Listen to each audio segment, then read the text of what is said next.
저는 응우엔 민투안입니다. 많은 사람들은 아직도 저에게 묻습니다. 왜 그 기업은 싸우지 않았을까요? 세금을 바꿨을 때도 전기를 끊었을 때도 떠날 수밖에 없었던 순간에도 저 역시 그 질문을 수없이 했습니다. 밤마다 생각했고 회의 때마다 의아해했고 결국엔 이해할 수 없다고 결론 내렸죠. 그런데 지금은 압니다. 이제야 그 이유를 알게 됐습니다. 이 이야기는 패배에 대한 이야기가 아닙니다. 기록과 시간에 대한 이야기입니다. 그리고 우리가 몰랐던 힘의 사용법에 대한 이야기입니다. 2021년 9월 베트남 정부가 세금 정책을 바꿨을 때였습니다. 우리는 늘 같은 장면을 봐왔습니다. 문제가 생기면 어떻게 되는지요? 기업이 항의합니다. 기자회견을 열고 보도 자료를 내고 임원이 나와서 말하죠. 이건 부당합니다. 재검토를 요구합니다. 정부가 일단 물러섭니다. 뒤에서 협상이 시작되고요. 며칠 뒤 합의문이 나옵니다. 건설적 대화를 통해 상호 만족할 만한 결과를 도출했습니다. 카메라 앞에서 악수합니다. 웃으면서요. 우리는 이 장면을 수없이 봤습니다. 중국 기업도 그랬고, 일본 기업도 그랬고, 유럽 기업도 그랬어요. 그래서 이번에도 모두가 그 장면을 기다렸습니다. 협력업체 연합회 회의실에서 한 대표가 말했죠. 이제 저들이 나서겠지. 조용히 있을 리 없어. 다른 사람이 고개를 끄덕였어요. 맞아. 이번엔 강하게 나올 거야. 투자금이 얼만데. 또 누군가 덧붙였습니다. 정부도 알아서 조정할 거야. 저 공장 없으면 우리 지역 경제 반토막 나는 거 정부도 아는데. 우리는 확신했습니다. 곧 뭔가 터질 거라고. 하지만 아무 일도 일어나지 않았습니다. 일주일이 지났어요. 한 달이 지났죠. 석 달이 지났습니다. 그 기업은 단 한 번도 항의하지 않았어요. 보도자료 한 줄.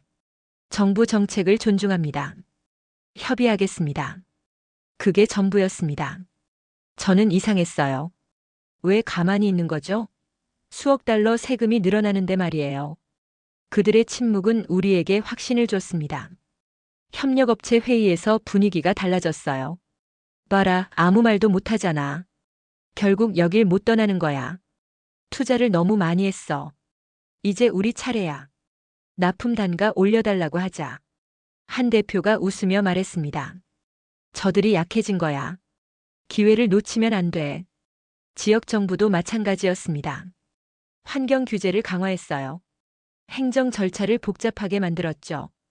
이전엔 일주일이면 나오던 허가가 한 달 걸리기 시작했습니다. 한 공무원이 술자리에서 저한테 말했어요. 투안 씨, 이제 우리가 주도권 잡았어요. 어떡해요? 저 기업이 항의도 못하잖아요.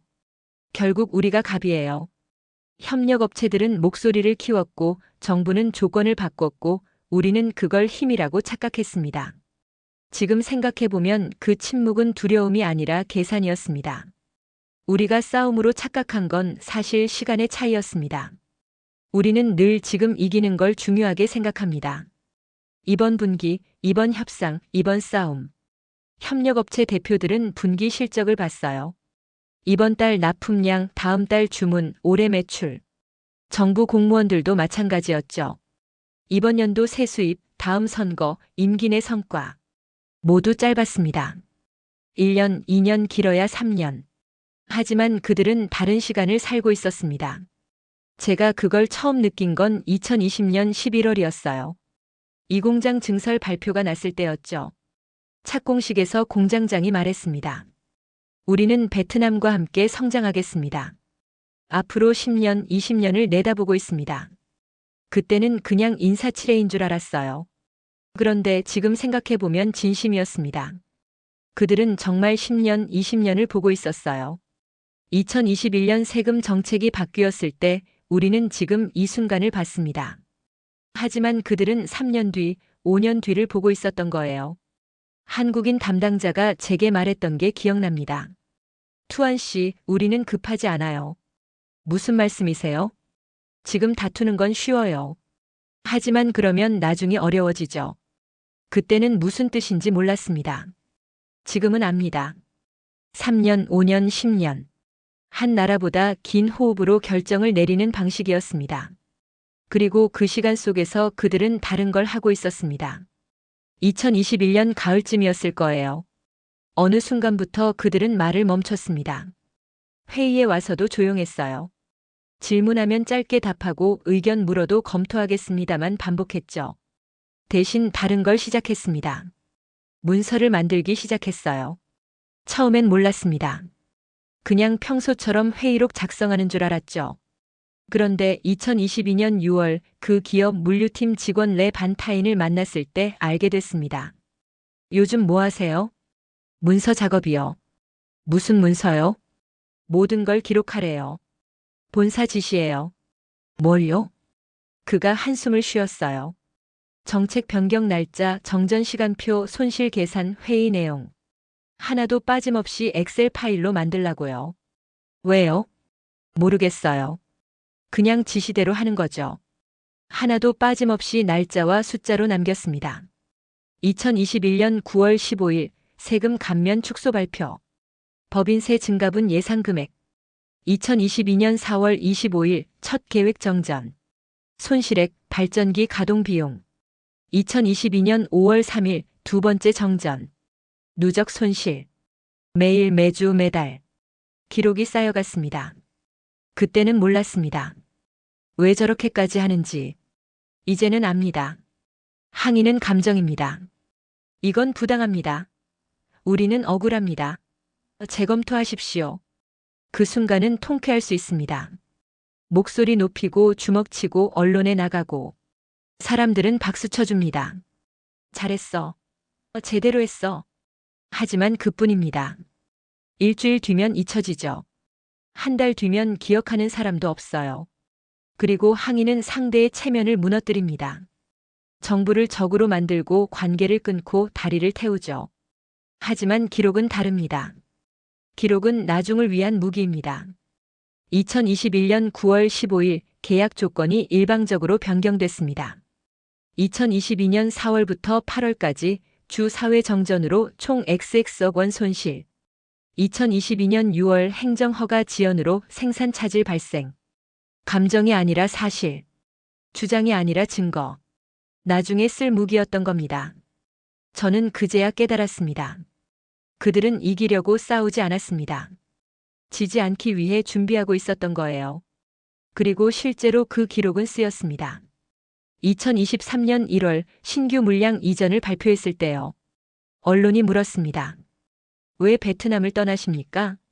그들은 기자회견을 열지 않았어요. 대신 보고서를 냈습니다. 글로벌 생산 거점 다변화 전략이라는 제목이었죠. 40페이지짜리 문서였습니다. 그 안에 모든 게 있었어요. 정책 변경 기록, 정전 손실, 행정 지연, 비용 증가. 날짜와 숫자로 가득했죠. 항의는 한마디도 없었습니다. 그냥 사실만 나열했어요. 하지만 그 사실들이 모든 걸 말해줬습니다. 우리는 참았습니다. 기록했습니다. 그리고 이제 떠납니다. 그제야 사람들이 알았어요. 왜 그들이 싸우지 않았는지. 기업이 정부와 싸우는 장면은 언론에 크게 나옵니다. 외국 기업, 베트남 정부와 정면 충돌. 세금 정책 놓고 공방전. 헤드라인은 자극적이죠. 사람들은 클릭하고 댓글 달고 편을 나눕니다. 하지만 그 싸움은 늘 누군가의 체면을 무너뜨립니다. 정부가 이기면 기업이 굴복한 거고 기업이 이기면 정부가 무릎 꿇은 겁니다. 어느 쪽이든 상처가 남아요. 그들은 그걸 원하지 않았습니다. 2023년 7월 협력업체 회의에 왔을 때 공장장이 말했죠. 저희는 베트남 정부를 존중합니다.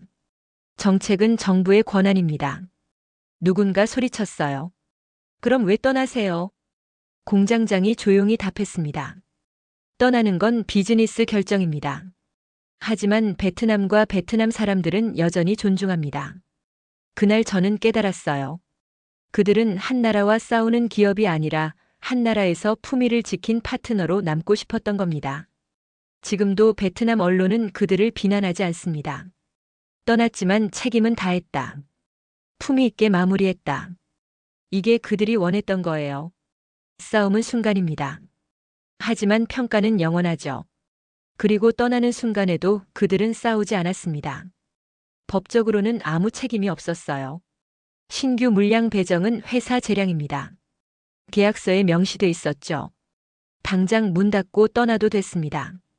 아무도 뭐라고 할 수 없었어요. 하지만 그러지 않았습니다. 노동자들에게 퇴직금을 법정 기준보다 50%더 줬어요. 재취업 지원 프로그램도 운영했죠. 협력업체들에게도 전환 지원금을 줬습니다. 5천만 동에서 3억 동까지.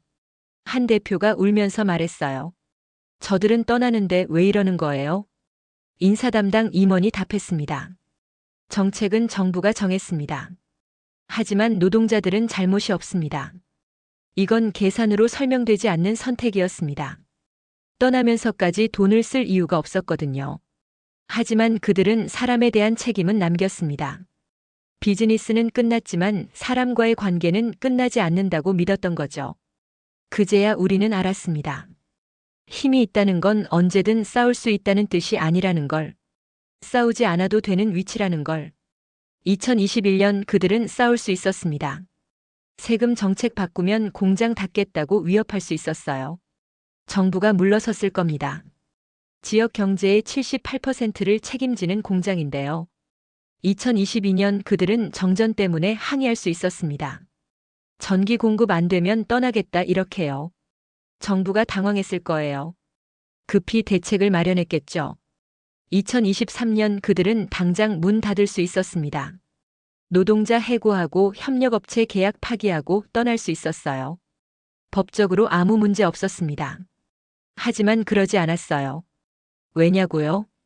그들은 이미 이긴 상태였으니까요. 싸워서 이기는 게 아니라 싸우지 않아도 자기 길을 가는 것. 그게 진짜 힘이었습니다. 그리고 그 힘을 드러내지 않는 것이 진짜 강함이라는 걸. 제 딸이 물었습니다.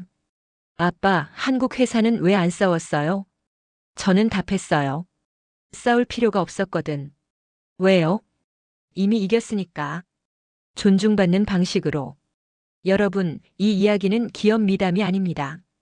이건 강함을 사용하는 방식에 대한 기록입니다. 소리 지르는 힘과 침묵하는 힘. 당장 이기는 선택과 시간을 남기는 선택. 항의하는 용기와 기록하는 지혜. 체면을 무너뜨리는 승리와 품위를 지키는 이별. 5년이 지난 지금 베트남 사람들은 그 기업을 어떻게 기억할까요? 싸우다 떠난 기업이 아닙니다. 품위 있게 떠난 기업이에요. 그날 우리는 졌을지도 모릅니다. 일자리를 잃었고 경제가 무너졌고 도시가 텅 비었으니까요. 하지만 그들은 끝까지 품위를 지켰습니다. 싸우지 않았고 비난하지 않았고 책임을 다했죠. 그래서 저는 그들을 원망하지 않습니다. 존경합니다. 지금도 한국 제품을 보면 생각합니다. 저 제품을 만든 사람들은 이기는 법이 아니라 지지 않는 법을 아는 사람들이구나. 소리 없이 움직이고 기록으로 말하고 품위로 마무리하는 사람들이구나. 그게 제가 한국 기업에게서 배운 마지막 교훈입니다. 진짜 강한 사람은 힘을 자랑하지 않는다는 것. 진짜 품격은 이길 때가 아니라 떠날 때 드러난다는 것. 그리고 싸움은 순간이지만 기록은 영원하다는 것. 이 이야기에 공감하셨다면 좋아요와 구독으로 응원해주세요. 더 많은 진짜 이야기를 전해드리겠습니다. 지금까지 별빛 사연소였습니다.